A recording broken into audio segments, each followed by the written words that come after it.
এদের সাথে আমাদের ব্যবসা বাণিজ্য হবে, লাভ হবে।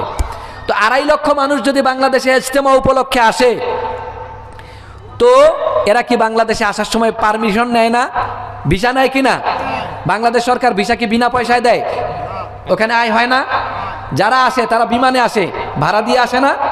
বিনা পয়সায় আসে। বাংলাদেশের আয় হয় না? এখানে ধারা থাকে, কেনাকাটা করে, খাওয়া দাওয়া করে, আয় হয় না? আমি নিজে সাউথ আফ্রিকার জামাতের নুসরতে ছিলাম সেই 2000 সনের দিকে। এক একজন বাংলাদেশ থেকে 200, 250, 300 বোরখা কিনেছে। কেন? সাউথ আফ্রিকান ডলার দিয়ে যদি বোরখা কিনতে যায়, এক পিস কিনতে বাংলাদেশের 7-8 হাজার টাকা লাগে। অথচ বাংলাদেশে আমরা বোরখা কিনে দিচ্ছি মাত্র বাংলাদেশি টাকায় 250 টাকা, সাউথ আফ্রিকান ডলার হিসেব করে $2।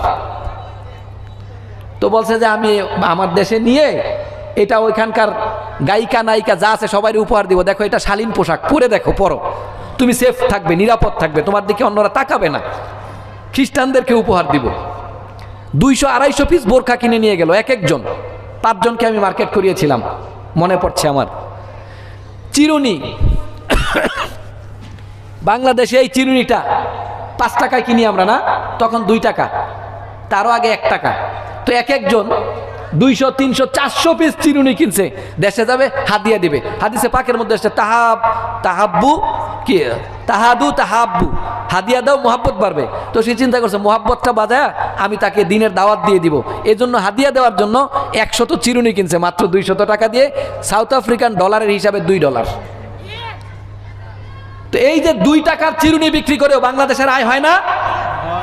কিছু লোক ষড়যন্ত্র করছে বাংলাদেশে যেন ইজতেমাটা না থাকতে পারে, ইজতেমাটা ভারত যেন নিয়ে যেতে পারে, ইজতেমাটা অন্তত বাংলাদেশে যেন না থাকতে পারে।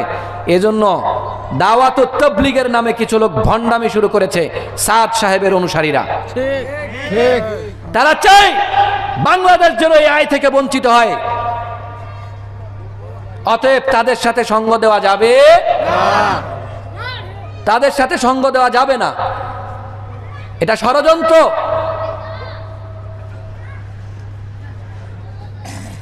এটা পাশের দেশের ষড়যন্ত্র।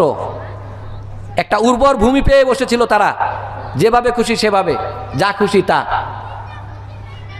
পৃথিবীর একমাত্র জায়গা দাওয়াত ও তাবলীগের মেহনত, যেখানে ভিন্ন মতের, ভিন্ন পথের সকল মানুষগুলো এক দস্তরখানে খেতে পারত। শুধু ব্যবসায়িক লাভের জন্য ভাইয়ে ভাইয়ের মধ্যে দ্বন্দ্ব লাগিয়ে দিয়েছে। মুআজ্জাজ হাজিরিন, প্রাসঙ্গিকভাবে বললাম, আগামী টঙ্গীর ইজতেমা, এই ইজতেমা আমরা ধরে রাখবো ইনশাআল্লাহ।